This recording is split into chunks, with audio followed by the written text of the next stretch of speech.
आप सभी को नमस्कार, सुप्रभात। सार्थक government job point YouTube channel आप सभी लोगों का हार्दिक स्वागत करता है। चैनल पर नए हैं, चैनल को सब्सक्राइब, वीडियो को लाइक शेयर जरूर कर दिया करें। बेल आइकन दबा कर रख लें ताकि आपको नोटिफिकेशन मिल जाए और आप उसे शेयर कर पाएँ। आप सभी लोगों से काफ़ी महत्वपूर्ण मुद्दों पर आज डिस्कस करेंगे। कल बजट आया और बजट में बहुत से यूट्यूबरों का ये कहना है कि शिक्षा रोजगार को लेकर के गवर्नमेंट ने कुछ भी नहीं दिया है, ना तो नई प्राथमिक शिक्षा भर्ती के लिए। सबसे बड़ी चीज़ यह होती है कि प्राथमिक शिक्षक भर्ती या कोई भी चीज़ें, ऐसा नहीं कि किसी भी डिपार्टमेंट को धन आवंटित नहीं किया गया है, ठीक है ना। और सभी डिपार्टमेंट को धन मिला है और सर्वाधिक माध्यमिक शिक्षा विभाग को धन मिला है, ठीक है ना। अब आप इसे यूपी बोर्ड की परीक्षा के अंतर्गत ले सकते हैं या टीजीटी पीजीटी की परीक्षा के अंतर्गत ले सकते हैं या आप नई वैकेंसीज को लेकर के ले सकते हैं। लेकिन जो अधिकारीगण हैं, जो माध्यमिक शिक्षा विभाग से रिलेटेड हैं, उन अधिकारियों का यह स्पष्ट कहना है कि इसमें जो धन आवंटित किया गया है, ठीक है ना, उसमें नई भर्तियां भी सम्मिलित हैं। और नई भर्तियों को लेकर के गवर्नमेंट अपने कैबिनेट मीटिंग में बहुत जल्दी इन सारी चीज़ों को डिक्लेयर करने जा रही है। कल बजट पेश हुआ, कल की डेट में ये लग रहा था कि हाँ हो जाएगा, कैबिनेट मीटिंग हो जाएगी, लेकिन कैबिनेट मीटिंग नहीं हो पाई, ठीक है ना। वो आज होगी और आज होने के का मकसद ही यही है कि शिक्षा सेवा चयन आयोग आदि को लेकर के निर्णय किए जाएंगे, ठीक है। तो आप सभी लोगों को ये चीज़ें सोच करके कि अरे बजट में सारी चीज़ें हैं नहीं, नई प्राथमिक शिक्षा भर्ती की घोषणा नहीं है, ऐसा नहीं है, वैसा नहीं है, हर चीज़ जो है वो बजट में डिक्लेयर नहीं किया जाता, ठीक है। कुछ गवर्नमेंट की भी अपनी पॉलिसी चीज़ें होती हैं, उनको जब आवश्यकता लगेगी तो वो करेंगे। अब ये थोड़ी ना था कि हाँ शिक्षा सेवा चयन आयोग ये लोग बना रहे थे तो क्या इसको जो है बाकायदा बजट में बताया था कि हम शिक्षा सेवा चयन आयोग बनाएंगे, नहीं बताया था ना। तो सारी चीज़ें, ऐसा नहीं होता कि हर चीज़ को बजट में इंक्लूड करना जाए या उसको वित्त मंत्री महोदय जो है वो विधानसभा में बोले। रही बात आपके प्राथमिक शिक्षा भर्ती की, तो भैया प्राथमिक शिक्षा भर्ती अभी तो फिलहाल नहीं आएगी, ये तो क्लियर है, ठीक। अभी शिक्षा सेवा चयन आयोग बनने के बाद आपकी टीईटी होगी, ठीक है, टीजीटी पीजीटी फाइनल होगी। टीजीटी पीजीटी के नए विज्ञापन आएंगे क्योंकि प्राथमिक में तो लगातार भर्तियां होती रही हैं। 68,500 हुआ, आपका 69,000 का हुआ, अभी 72,825 का प्रोसेस चल ही रहा है, 12,460 का प्रोसेस चल रहा है। ये तमाम ऐसे जो है विवादित भी विज्ञापन रहे हैं जिसमें अभी प्रक्रियाएं चल रही हैं। कुछ विद्यार्थी कोर्ट के माध्यम से भी हम लोगों की याचिका पे भी याची लाभ प्राप्त किए हैं, उनको भी नियुक्तियां देनी है। 6800 का मुद्दा अभी चल ही रहा है। ये तमाम ऐसी चीज़ें हैं जो कि डिक्लेयर की जानी है। इनको डिक्लेयर करने के बाद ही आपकी प्राथमिक शिक्षा भर्ती का विज्ञापन जारी होगा। ये विज्ञापन लोकसभा चुनाव के पहले आने की संभावना बिल्कुल भी शून्य है, ठीक है। चाहे कोई कितना भी प्रयास कर ले, कितना भी बड़ा धरना प्रदर्शन कर ले, गवर्नमेंट इस विज्ञापन को अभी जारी करने वाली नहीं है। रही बात आपके टीजीटी पीजीटी को लेकर के, तो माध्यमिक शिक्षा मंत्रालय इस बात की संतुष्टि दे चुका है कि हाँ हमें आवश्यकता है शिक्षकों की और नए शैक्षिक सत्र तक हमें विद्यालयों में अध्यापक चाहिए, ठीक है। ऑफिशियल तरीके से अगर देखा जाए तो नया शैक्षिक सत्र 1 अप्रैल से स्टार्ट होता है, लेकिन वैसे भी अमूमन जो कहते नहीं कि एक धारणा हो गई है कि हम 1 जुलाई से ही मानते हैं कि भैया चलो 1 जुलाई से ही ये कन्फर्म होगा कि हमारा विद्यालय ओपन हुआ है, ठीक है। 1 अप्रैल से लेकर के 20 मई तक जो विद्यालय चलते हैं वो ऐसे ही चलते हैं धक्का प्लेट में, ठीक। और उसके बाद जब विद्यालय बंद हो जाता है तो फिर जब 1 जुलाई को खुलता है तो जाहिर सी बात है कि उसमें ही उसको नए शैक्षिक सत्र को इंक्लूड किया जाता है। बहुत से लोग होते हैं एडमिशन जुलाइयों में ले लेते हैं, कोई दिक्कत नहीं है, ठीक है ना। तो आप सभी लोगों में बताना चाहता हूँ कि काफ़ी चीज़ों को लेकर के अभी डिस्कशन चल रहा है और ये डिस्कशन आप सभी लोगों का अब समाप्त होने को है। कल की तारीख में हम सभी लोगों ने लोक सेवा आयोग में जाकर के इस बारे में जानकारी प्राप्त करने की कोशिश की कि आखिर एलटी ग्रेड जीआईसी और खंड शिक्षा अधिकारी को लेकर के लोक सेवा आयोग क्या सोच रहा है, क्या इस विज्ञापन को जारी करना चाहते हैं अथवा नहीं करना चाहते। इस पर सचिव महोदय का स्पष्ट जवाब था कि विज्ञापन जारी करना ना होता हमें तो हम अध्याचन लेते ही नहीं, पहली चीज़। दूसरा ये, अध्याचन लेने के बाद अपडेटेड अध्याचन जब मांगा गया था वो भी शिक्षा निदेशालय के माध्यम से हमें प्रेषित कर दिया गया। ठीक है, पदों का डिक्लेरेशन था, वर्ग कैटेगरी वाइज डिवाइडेशन था, वो भी खंड शिक्षा अधिकारी में कंप्लीट किया जा चुका है। ठीक, तो मैं आप सभी लोगों से कहना चाहता हूं कि लगभग 40 पद आपके ईडब्ल्यूएस में है, खंड शिक्षा अधिकारी में 40 पद। ठीक है, बाकी शेष क्या चीज़ें होंगी, कैसे होंगी, वो मुझे नहीं पता, लेकिन 40 पद आप सभी लोगों को ईडब्ल्यूएस में देखने के लिए मिलने वाले हैं। एज रिलैक्सेशन के लिए भी विद्यार्थी परेशान है कि हमें मिलेगा नहीं मिलेगा। अभी कैबिनेट मीटिंग नहीं हुई है, कैबिनेट मीटिंग होने के बाद ही आप सभी लोगों को इस पे से जो है वो पर्दा उठ पाएगा। थोड़ा सा पेशेंस रखिए, धैर्य रखिए, क्योंकि हम सभी लोग भी कार्य कर रहे हैं, तो अधिकारियों से जो अपडेट मिलती है, जो बातें होती हैं, वही आप सभी लोगों को भी बताई जाती हैं। ठीक है ना। और रही बात आपके बजट को लेकर के, तो देखिए बजट एक संपूर्णकालिक बजट आप इसे बोल सकते हो। ठीक है ना, कि भाई इतना बड़ा बजट पेश किया, तो ऐसा थोड़ी ना कि 7.77 लाख करोड़ रुपए का अगर बजट पेश किया गया है तो उसमें शिक्षा विभाग के लिए कुछ भी नहीं होगा, ऐसी चीज़ें नहीं हैं। उसमें शिक्षा विभाग के लिए भी बहुत कुछ है। हाँ, नई भर्तियों के संबंध में जो चीज़ें हैं वो उसका निर्णय अकेले मुख्यमंत्री महोदय लेते हैं, क्योंकि नियुक्ति और कार्मिक दोनों उन्हीं के पास है। ठीक है ना।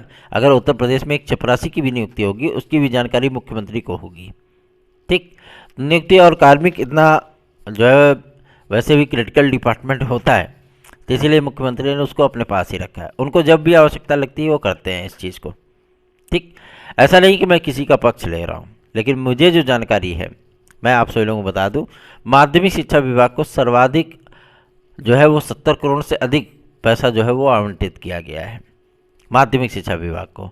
ठीक है ना। अब इसमें आप चाहे नई भर्तियों को सम्मिलित कर लीजिए, चाहे बोर्ड परीक्षाओं को सम्मिलित कर लीजिए, चाहे अन्य जो है इंफ्रास्ट्रक्चर को आप सम्मिलित कर लीजिए।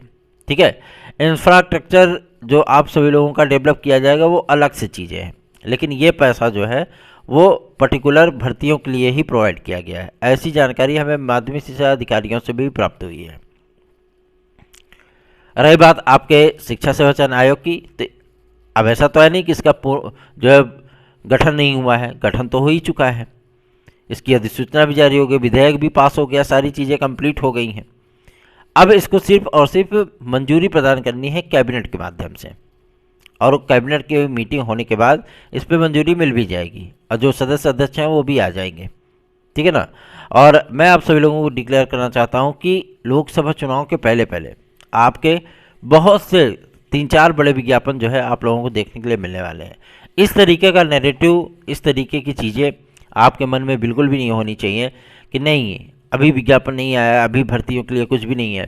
ठीक है ना। यही चीज़ें जब पॉजिटिव होती हैं, सकारात्मक होती हैं, तो हमसे पहले लोग जो है मतलब उछल कूद करके बताना शुरू करते हैं, और यही चीज़ें जब थोड़ी सी नकारात्मक होती हैं तो हर कोई निगेटिविटी ही फैलाता है। क्यों? क्योंकि उनके पास कोई जरिया नहीं होता है। ठीक है ना। कुछ चैनलों को मैंने देखा है कि कल बजट को लाइव पेश कर रहे थे। ये गजब यार, क्या बात है? मतलब कैसे भी करके साम दाम दंड भेद, कैसे भी करके व्यूज़ आने चाहिए, तो कुछ भी कर लो। तो ऐसी चीज़ें प्राथमिक शिक्षा भर्ती के लिए विदाउट बीएड डिग्री धारक, मैं आप सभी लोगों को इस बात को क्लियर कर दूं, विदाउट बीएड डिग्री धारक आप सभी लोग अगर इस बात को लेकर के सपना सजोए हुए हैं कि हमें 97,000 की प्राथमिक शिक्षा भर्ती मिल जाएगी, तो मैं आप सभी लोगों को बता दूं यूपी गवर्नमेंट आप लोगों को इतनी बड़ी भर्ती विदाउट बीएड तो नहीं देगी, ये क्लियर है। ठीक है। और नियमावली आदि को लेकर के और एलिजिबिलिटी आदि को लेकर के मैं आप सभी लोगों को बता दूं सारी चीज़ें क्लियर हो गई हैं, सब कुछ क्लियर हो गया है। कुछ चीज़ें कॉन्फिडेंशियल है, इसलिए हम लोगों को भी सूचना नहीं मिल पा रही है। ठीक है ना। लेकिन इतना ज़रूर मैं कहना चाहूँगा आप सभी लोगों से कि आप लोगों के जीवन का जो अंधकार में समय था वो अब छटने को है। रही बात एज रिलैक्सेशन को लेकर के या आपके एलटी ग्रेड जीएससी प्रवक्ता के विज्ञापन को लेकर के, तो कल हम लोगों ने जो है सचिव महोदय से वार्ता करने की कोशिश की थी और सचिव महोदय मिले भी, और उन्होंने स्पष्ट कहा है हमें विज्ञापन जारी करना है। सबसे पहले हम लोग एलटी ग्रेड और जीएससी प्रवक्ता पे ही फोकस किए, और गवर्नमेंट से हमने इस बात की रिक्वेस्ट की है कि हमें जल्द से जल्द शैक्षिक अर्हता क्लियर कर दीजिए ताकि हम विज्ञापन को जारी कर सकें। और उन्होंने इस बात को भी स्पष्ट कर दिया है कि हमारे सेक्टर पे कोई विवाद नहीं है, जो भी विवाद है वो टीजीटी की नियमावली को लेकर के है। क्यों? क्योंकि अगर टीजीटी की नियमावली को हम लागू कर रहे हैं तो उसी कैटेगरी में उसको डालना पड़ेगा जिसमें एलटी है, ठीक है ना। हमने अगर उनकी कुछ शर्तें मानी हैं कि चलो भाई हम वनडे फॉर्मेट पे कराएंगे तो वनडे फॉर्मेट पे होगा, लेकिन अगर वहाँ से यहाँ से जीएस उठा करके वहाँ डाला गया, अच्छी बात है। निगेटिव मार्किंग यहाँ होती है वहाँ पे भी होनी चाहिए, ठीक है ना। आंसर की वो जारी करते हैं, आंसर की हम भी जारी कर देंगे, कोई दिक्कत नहीं है। लेकिन जो अर्हताएँ हम लोगों ने निर्धारित की है, प्रशिक्षित स्नातक का मतलब ही वही होता है, तो उसलिए हम जो है वहाँ पे कोई भी संशोधन नहीं चाहते। और माध्यमिक शिक्षा सेवा अधिनियम जो संशोधित हुआ है उसमें एलटी ग्रेड को लेकर के कोई भी संशोधन नहीं किया गया है। तो जाहिर सी बात है कि आप सभी लोगों के विषयों में जो नई नई डिग्रियां आ रही हैं, नई नई डिग्रियों को इंक्लूड किया जा रहा है लगभग सभी विषयों में, पर्टिकुलर किसी एक विषय में नहीं। ऐसा नहीं कि 45% जीव विज्ञान और विज्ञान के लिए ये लागू होगा, नहीं, वो सभी विषयों के लिए होगा। और आपको एलटी ग्रेड में भी ये चीज़ें देखने के लिए मिलेंगी। जीएस का पैटर्न वहाँ पे अगर 40-45% का लागू किया गया तो आपके टीजीटी पीजीटी में भी होगा, ठीक है ना, इन तमाम चीज़ों को लेकर के। लेकिन वो भी जानते हैं कि भैया तदर्थ शिक्षकों का पद है, तो ये पैटर्न इस बार आप सभी लोगों को लोक सेवा आयोग भी हटाता हुआ दिखेगा, ठीक है ना। आप लोग इसके लिए बिल्कुल भी चिंतित मत होइए। क्यों? ऐसा क्यों है? इसकी एकमात्र वजह यही है कि भविष्य में, इस बार तो चलिए ठीक है एलटी जीआईसी आपका लोक सेवा आयोग करा रहा है, लेकिन जो अगली वैकेंसीज आएंगी वो शिक्षा सेवाचयन आयोग से आएंगी, ठीक है ना। इसलिए बार बार संशोधन न करना पड़े, बार बार नियमों में बदलाव न करना पड़े, परिवर्तन न करना पड़े, इसके लिए पहले से ही सारी चीज़ों की फील्डिंग सेट की जा रही है कि आप ये भर्ती करा लो, उसके बाद फिर हम कराएंगे, कोई दिक्कत नहीं है, ठीक है ना। तो इसलिए मैं आप सभी लोगों से कहना चाहता हूँ कि इतनी जल्दी निराशा के महासागर में डूब जाना ये सही नहीं है। बिल्कुल भी निराश मत होइए आप सभी लोग। आप सभी लोगों के लिए बेहतरीन विकल्प अभी बचे हुए हैं। अधिकारी सकारात्मक हैं और वो सकारात्मक ही जवाब दे रहे हैं, ठीक है। अगर नकारात्मकता आएगी तो हम आप सभी लोगों के लिए लड़ करके उसको सकारात्मकता में बदलेंगे, लेकिन आप सभी लोग बिल्कुल भी नकारात्मक मत सोचिए। रही बात आपके शिक्षा सेवाचयन आयोग की या कैबिनेट मीटिंग की या एज रिलैक्सेशन की या नए विज्ञापनों को लेकर के, एलिजिबिलिटी को लेकर के, ये तमाम मुद्दे आप सभी लोगों के कैबिनेट मीटिंग में या जिस दिन भी मान लीजिए कैबिनेट की मीटिंग नहीं होती है, कैबिनेट बाय सर्कुलेशन के माध्यम से मुख्यमंत्री महोदय ही अगर निर्णय कर लेते हैं तो भी सारी चीज़ें आपकी डिक्लेयर हो जाएंगी, ठीक है ना। तो आप लोग धैर्यपूर्वक चैनल को सपोर्ट करिए, चैनल को अधिक से अधिक लोगों में शेयर किया करिए। कोई भी चीज़ें नकारात्मक नहीं है। बजट में भर्तियों को लेकर के, खाली पदों को लेकर के कोई उद्घोषणा नहीं हुई, ऐसा नहीं हुआ, वैसा नहीं हुआ। वैसे भी सरकारी डिपार्टमेंट को लेकर के गवर्नमेंट वैसे भी उदासीन रही है, ठीक है ना। लेकिन जो आपके रिक्त पद हैं वो कंटिन्यू आपके चलते रहेंगे, कोई दिक्कत नहीं है उसमें, ठीक, बिल्कुल भी चिंतित मत होइए। रही बात आपके इन तमाम मुद्दों को लेकर के, तो कैबिनेट बाय सर्कुलेशन या कैबिनेट की मीटिंग के माध्यम से ही ये चीज़ें आपकी डिक्लेयर कर ली जाएंगी। कुछ ऐसी चीज़ें हैं अभी जो तदर्थ शिक्षकों का मैंने बात किया, आपके बहुत से ऐसे भी तदर्थ शिक्षक हैं जो कि जीएस के क्राइटेरिया में 40-45% के क्राइटेरिया को क्रॉस नहीं कर सकते। ऐसी परिस्थितियों में यहाँ पे ये मुद्दा हटाया जाएगा तो आपका ऑटोमेटिकली जो है लोक सेवा आयोग को हटाना पड़ेगा, ठीक है ना। इन तमाम चीज़ों पर सहमति बन जाए, नियम बन जाए, फिर आपके विज्ञापन जारी हो जाएंगे। लेकिन इतनी बातें क्लियर हैं कि आप सभी लोगों की एकजुटता ये बहुत मायने रखती है, ठीक है ना। और बहुत से विद्यार्थी हमारे भाई बहन भी अब इस बात को लेकर के अपना धैर्य खोते हुए नज़र आ रहे हैं कि हमें एलटी ग्रेड जीआईसी कब तक देखने के लिए मिलेगा। तो एलटी ग्रेड जीआईसी प्रवक्ता का विज्ञापन आप सभी लोगों का एलिजिबिलिटी का मामला क्लियर होते ही, टीजीटी का मामला क्लियर हो जाए, तुरंत आपका एलटी ग्रेड जीआईसी प्रवक्ता का विज्ञापन जारी कर दिया जाएगा।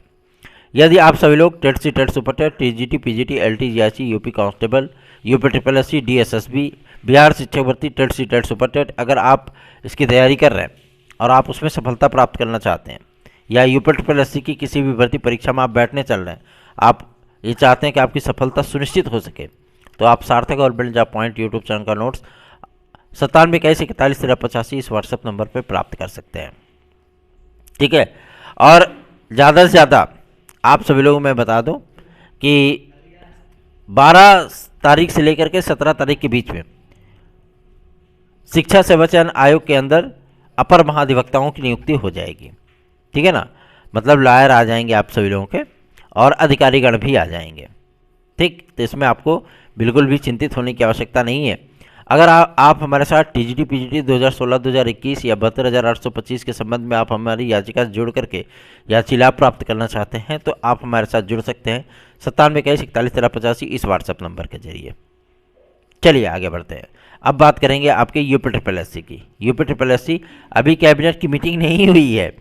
बहुत से लोगों ने हमें मैसेज किया, बहुत से लोगों ने, कि भैया कुछ हुआ नहीं, बजट में कुछ भी नहीं है। बजट में सभी डिपार्टमेंट को पैसा भेज दिया गया है, ठीक है ना, दे दिया गया है। और ये आरोप प्रत्यारोप तो ठीक है कि 40% तक धन ही नहीं खर्च कर पाए, ये नहीं हो पाया, वो नहीं हो पाया, ये सारी चीज़ें आप जो है नगण्य कर दीजिए।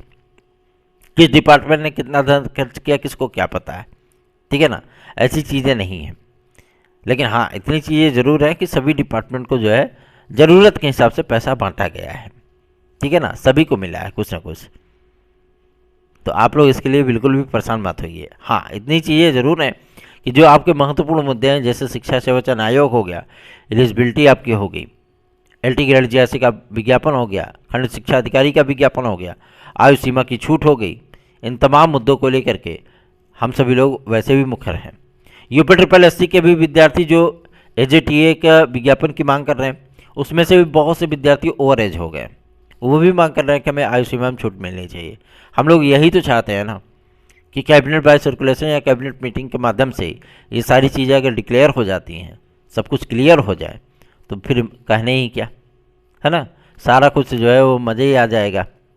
इसलिए आप सभी लोगों से मैं कहना चाहता हूँ कि बिल्कुल भी चिंतित मत होइए, आप सभी लोग थोड़ा सा धैर्य रखिए, हम सभी लोग भी प्रयासरत हैं। रही बात UPSSC की, UPSSC आप सभी लोगों के एक दो परिणाम जो पुरानी भर्तियों के हैं 2016, 2019, 2018 के एक दो परिणाम आप सभी लोगों को बहुत जल्दी ही आपके सामने आने वाला है। इस पे काम शुरू हो चुका है। अब मान के चलिए कि 3 से 4 दिनों के भीतर आप लोगों को इसका परिणाम देखने के लिए मिलेगा। ठीक, बिल्कुल भी चिंतित मत होइए इसके लिए। चलिए आगे बढ़ते हैं। अब बात करेंगे आपके एक और महत्वपूर्ण मुद्दे को लेकर के, जो कि संबंधित है जूनियर भाषा शिक्षकों को लेकर के। अभी आपकी प्रमोशन की प्रक्रिया को संपूर्ण किया जाएगा, ठीक है ना। वो प्रक्रिया समाप्त होने के बाद जो पद बचेंगे उसमें से 10% पद आपके रिजर्व रखे जाएंगे। तमाम समायोजन जो है, मतलब ट्रांसफ़र, फिर उसके बाद मृतक आश्रय, दुनियादारी, ये सारी चीज़ें, ये सब कुछ क्लियर होने के बाद आप सभी लोगों को जो चीज़ें देखने के लिए मिलेंगी वो विज्ञापन होगा, ठीक है। और शिक्षा सेवाचयन आयोग का ये विज्ञापन आप सभी लोगों का अर्धवार्षिक का नहीं, पूरा वार्षिक का कैलेंडर होगा। ठीक, इसमें आपको चिंतित होने की आवश्यकता बिल्कुल भी नहीं है, सारी चीज़ें सकारात्मक हैं। हम लोगों जब अधिकारियों से वार्ता करते हैं, मिलते हैं, बात करते हैं, तो जाहिर सी बात है कि उनके माध्यम से जो जानकारी प्राप्त होती है वो सकारात्मक ही होती है। कहीं कोई चीज़ें गलत होती ही नहीं, कुछ बोलते ही नहीं है कि नकारात्मक चीज़ें हैं, हम अभी विज्ञापन नहीं देंगे या हम अभी कोई कार्य नहीं कर रहे हैं, गवर्नमेंट की ऐसी कोई इच्छा शक्ति नहीं है। ऐसी कोई चीज़ें अगर सामने आए तब तो आप लोगों को बताई जाए ना कि ऐसी चीज़ें हैं, ये है, ऐसा हो रहा है, ऐसा होगा, तब तो आप सभी लोगों को बताई जाए। सब कुछ सकारात्मक है, बस आप सभी लोगों को जो है एकजुट रहना पड़ेगा। जैसे बीएड के विद्यार्थियों को मैं हमेशा ही बोलता हूँ कि देखिए संसद का सत्र चल रहा है, आप सभी लोग भी थोड़ा सा प्रयास अगर कर दीजिए, जुड़ जाइए साथ में, तो इसी सत्र में आरटीआई एक्ट का संशोधन मसौदा भी आ सकता है। लेकिन आप सभी लोग अभी सो रहे हो, जब एकजुटता नहीं दिखाओगे तो जाहिर सी बात है कि कौन अधिकारी, कौन जो है जनप्रतिनिधि आपकी बातों को गंभीरतापूर्वक सुनेगा। एक अकेला व्यक्ति कितना भी चिल्ला ले। अब देख लीजिए SCERT में प्रदर्शन कर रहे थे, उठा करके इको गार्डन भेज दिया। क्यों? क्योंकि आप में एकता नहीं है। जब बीएड के विद्यार्थी लग करके साथ में जुड़ करके विज्ञापनों की मांग करते थे तो उसका जोर अलग ही पड़ता था, ठीक है। तो आप सभी लोगों को मैं बता दूं कि आज थोड़ा सा कैबिनेट मीटिंग होने की संभावनाएं ज़्यादा दिख रही हैं, और आज वैसे भी मंगलवार है, तो आज के दिन ये चीज़ें हो सकती हैं। कल बहुत ज़्यादा सुगबुगाहट थी कि 6 बजे कैबिनेट मीटिंग होगी, लेकिन कतिपय कारणों की वजह से इस मीटिंग को नहीं किया गया। आज ये हो सकती है, और मैं आप सभी लोगों को इस बात के लिए आश्वस्त करना चाहता हूँ कि इसमें शिक्षा सेवाचयन आयोग का मसौदा, इसमें आप सभी लोगों के तमाम उन मुद्दों का मसौदा रखा जाएगा जो कि आप सभी लोगों के लिए बहुत ही ज़रूरी है, ठीक है। चाहे वो शिक्षा सेवाचयन आयोग हो, चाहे वो एलिजिबिलिटी हो, चाहे वो आपके TGT PGT हो, चाहे वो आपका LT ग्रेड GRC हो, तमाम उन भर्तियों का जो है क्लेरिफिकेशन उसमें होगा। ठीक है, प्रस्ताव आप लोगों के आयु सीमा की छूट का भी रखा जाएगा। ठीक, बिल्कुल भी इसके लिए आपको चिंतित होने की आवश्यकता नहीं है, बस चैनल को सपोर्ट करिए, अधिक से अधिक लोगों में वीडियोस को शेयर किया करिए। 9721411385 इस व्हाट्सएप नंबर पे आप हमसे संपर्क करके अपनी समस्याओं को रख सकते हैं। और हम सभी लोग अपना पूरा एफर्ट दे रहे हैं, 100 to 100% दे रहे हैं। ठीक है, और प्रयास यही है कि आप लोगों के लिए कुछ बेहतरीन सा परिणाम हम लोग निकाल करके ला पाएँ। क्यों? क्योंकि करना अधिकारियों को ही है और निर्देश मिलना है शासन के ही माध्यम से। इसलिए आप सभी लोग भी अगर सहयोग करेंगे तो हम लोगों का उत्साह डबल होगा। बाकी आपकी इच्छा, आपकी मर्जी। धन्यवाद। आप सभी का दिन शुभ हो।